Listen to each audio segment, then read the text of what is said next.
Hi friends, welcome back to my channel. I hope आप सब बहुत बहुत अच्छे होंगे और आप सभी को सबसे पहले जय श्री श्याम। अभी है शाम का टाइम और मैं मटर अपनी छील रही हूँ और खाने की तैयारी करूँगी बस अब थोड़ी सी देर में। तो मटर सुबह के टाइम में ही ले ली थी, हाँ, हाफ़ केजी समथिंग हमने मटर ली थी और एक पत्ता गोभी भी ली थी और थोड़ी सी मूली भी ली थी। तो मूली तो मैंने फ्रिज में रख दी थी, पर ये मटर और गोभी अभी बाहर ही रखी हुई थी। तो मैं सोच रही हूँ क्यों ना जल्दी से इन मटर को पहले छील लेती हूँ, क्योंकि मटर छीलने में टाइम लग ही जाता है।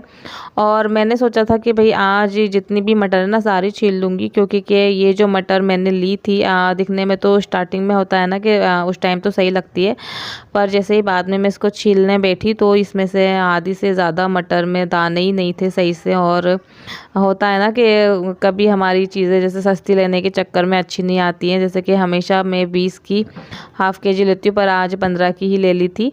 तो फिर हुआ ये था कि इसमें थोड़ा दाने कम थे, किसी मटर में थे ही नहीं, ऐसी ये मटर थी। तो फिर मैंने जल्दी से इसको छील लिए। और यहाँ पर मैं जो आटे का कट्टा लेके आए थे ये कल लेके आए थे, पर ये ऐसे के ऐसे रखा हुआ था, मैंने इसको खाली नहीं करा था अपनी आटे की टंकी के अंदर। तो फिर मैं इसको यहाँ पर अपनी आटे की टंकी में डाल दूंगी। तो इसका जो होता है ना धागा होता है जिसका समझ ही नहीं आता किस साइड से खोलना है, तो बस वही मैं देख रही थी। फिर ये खुल गया था। इसके बाद में अपने जो आटा है इसको मैं टंकी में डाल दूंगी। और आटे की टंकी को मैं 2 से 3 बार सोच चुकी हूँ कि इसको अच्छे से धो करके इसमें आटा डालूंगी, पर ऐसा हो ही नहीं पाता है। जब भी आटा आता है तो फिर यूँ लगता है कि लो फटाफट से इसको डाल देते हैं इसके अंदर, बाद में कभी साफ़ कर लेंगे। और मैं इसमें क्या है, मुझे एक बार कचरा लगा था तो फिर मैं उसको देखने लग गई थी। तो फिर मैं इसको गीले कपड़े से ऐसे ही अच्छे से पोंछ दूंगी चारों तरफ से। और ये एक कट्टा भी मैंने रख रखा है, क्योंकि थोड़े दिन पहले तक हमारे गेहूँ वगैरह भी चल रहे थे तो फिर मैं इसमें पिसा लेती थी, पर अभी गेहूँ वगैरह सब ख़त्म हो गए हैं तो फिर अब आटा ही मंगाना पड़ता है मार्केट वाला। तो मटर मैंने छील ली थी। तो फिर हाँ, माइंड में आया कि आलू टमाटर की सब्ज़ी ही बना लेते हैं, क्योंकि हाँ दिमाग में कोई और ऑप्शन आता ही नहीं है। फिर लगता है कि यार आलू के पराठे तो बना ही लेते हैं आए दिन, पर अभी आलू की मटर की सब्ज़ी ही बना लेते हैं। पर बच्चों के लिए मैं आलू का पराठा ही बनाऊंगी, क्योंकि रघु का तो मैंने बता ही रखा है वो मिर्च नहीं खाता है। तो फिर उसके लिए सब्ज़ी बनाने से बेटर है कि पराठा ही बना दो बिना मिर्च वाला। और फिर जब भी आलू की सब्ज़ी बनती है तो फिर मिष्टी भी पराठे का ही ज़िद करती है कि मेरे लिए भी आलू का पराठा बना देना। तो यहाँ पर मैंने टमाटरों को काट लिया था और इसमें मैं जितने भी सारे मसाले हैं वो मैं क्या करती हूँ, सब्ज़ी बनाती हूँ तभी मसाले इस टमाटर में ही ऐड कर देती हूँ, हल्दी, नमक, लाल मिर्च और सूखा धनिया। और चलिए अब बना लेते हैं सब्ज़ी। तो मैंने कुकर में ही सब्ज़ी बनाऊंगी। कुकर में क्या होता है ना, हमारी मटर वगैरह अच्छे से गल जाती है तो और बढ़िया भी बन जाती है हमारी सब्ज़ी। वैसे मैंने आलू उबाल ही लिए थे, पर फिर भी मैं वापस से कुकर में ही बनाऊंगी। और मैंने यहाँ पर जो टमाटर में मसाले डाले थे वो सब मैंने अपने कुकर में डाल दिए हैं और इसे मैं पका लूँगी। टमाटरों को मैं कुकर में अच्छे से पका लेती हूँ, इसके बाद ही मैं इसमें आलू डालूँगी। तो इसे हम थोड़ी सी देर पकने देंगे। तो यहाँ पर देखिए आप, मेरे जो टमाटर हैं इसने अच्छे से तेल छोड़ दिया है। तो बस मैं यहाँ पर इसमें मटर डाल दूँगी और अपने जो बॉईल किए हुए आलू हैं ये डाल दूँगी। और इस तरह से सब्ज़ी बनाने का यही रीज़न है कि आप कुकर में बनाते हैं तो आपकी मटर जो है अच्छे से ईज़िली गल जाते हैं, आपकी गैस भी ज़्यादा बर्बाद नहीं होती है और फटाफट से आपकी सब्ज़ी बन जाती है, टेस्टी भी बनती है। तो यहाँ पर मैं कुकर का ढक्कन लगा दूँगी। तो सब्ज़ी मेरी बन रही है, इतने में मैं सोच रही हूँ कि लगा देती हूँ अभी आटा। तो पहले मैं अपनी जो किचन काउंटर है इसको थोड़ा सा साफ़ कर रही हूँ। उसके बाद मैंने एक कटोरी में ही बड़ी जो कटोरी होती है उसमें ही मैंने पानी ले लिया है और मैं अपनी जो परात मैंने ली है इसमें मैं आटा छान लूँगी। वैसे तो जो मार्केट वाला आटा आता है ये ऑलरेडी इतना बारीक आता है कि आपको छानने की भी ज़रूरत ना पड़े, पर छानना तो पड़ता ही है। मेरी तो शुरू से आदत है कि भाई मार्केट का हो या ना हो फिर भी हम आटे को छानते ज़रूर हैं एक बार, तो मैं तो हमेशा से ही छान लेती हूँ। और मैंने इसमें से अटावन के लिए एक डब्बा भी बना रखा है तो मैं उसी में निकाल लेती हूँ। तो बस यहाँ पर मैं अपना आटा गूँध गूंद लूँगी। और हम कितने भी एक्सपर्ट हों आटा गूंदने में, पर फिर भी हमसे गलतियां हो ही जाती है। तो यही होता है कि बस मेरे से भी यहाँ पर आटा गूंदते समय ये गलती हो गई कि मेरे से आटे में पानी ज़्यादा हो गया। मतलब ये देखिए आप, कितना ज़्यादा पानी हो गया। तो ये गलतियाँ ऐसी होती हैं जो हमारे काम पर भारी पड़ जाती हैं और हमें बहुत ज़्यादा दिक्कत आती है। फिर मैंने बड़ी मुश्किल से अपने आटे में ऑलरेडी आटा डाल डाल के इसको मतलब करा, थोड़ा सा सही करा, पर बड़ी मुश्किल हो गई। और छोटी सी गलती हमारे ऊपर ही भारी पड़ जाती है और फिर दिक्कत आती है। और आटे को मतलब इसको सही करने में आटे की क्वांटिटी भी ज़्यादा हो गई थी। तो वापस से मैंने आटे को अच्छे से सही कर लिया था जैसे तैसे करके। और फिर मेरी सब्जी में मैंने हरा धनिया डाल दिया था और मैं इसमें अच्छे से ढक्कन लगा करके रख दूंगी, क्योंकि क्या है ना, मुझे गरम सब्जी अच्छी लगती है तो थोड़ी सी गरम बनी रहेगी। वैसे तो मैं जब भी खाना खाती हूँ तो वापस से अपनी सब्जी को गरम करती हूँ। और मैंने बच्चों के लिए जो आलू निकाले थे उसका भी मैंने मसाला बना करके अलग रख लिया था। तो यहाँ पर मैंने अटावन भी निकाल लिया है। तो चलिए अब रोटियां बनाना स्टार्ट कर देते हैं। पर आज जो मेरा आटा थोड़ा सा गीला भी हो गया था तो उसके चलते आज रोटियां ज़्यादा अच्छी नहीं बनेंगी।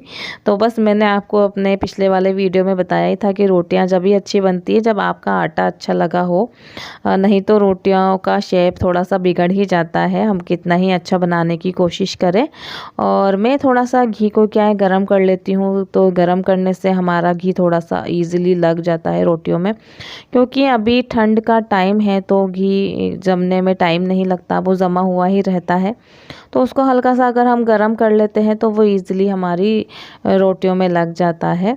और मैं यहाँ पर बस अपनी रोटियां बना लूँगी। और कभी कभी हम क्या होता है ना, कुछ माइंड में हमारे चलता रहता है दिमाग में, तो उसके चलते भी आपसे इस तरह की गलतियां हो जाती हैं। तो जब भी मैं आटा गूंद रही थी तो ऐसा मेरे साथ ये पहली बार नहीं हुआ है, इससे पहले भी 1 से 2 बार पहले भी हो चुका है कि मैं जब भी आटा गूंदती हूँ तो उस टाइम पे मेरा पानी हो ज़्यादा डल जाता है मेरे से आटे में, फिर मुझे बड़ी दिक्कत आती है। पर फिर भी हमेशा हम यूँ होता है ना कि परफेक्ट तो रह नहीं सकते हैं, कभी ना कभी बीच बीच में आपसे इस तरह की गलतियाँ होती ही रहती हैं।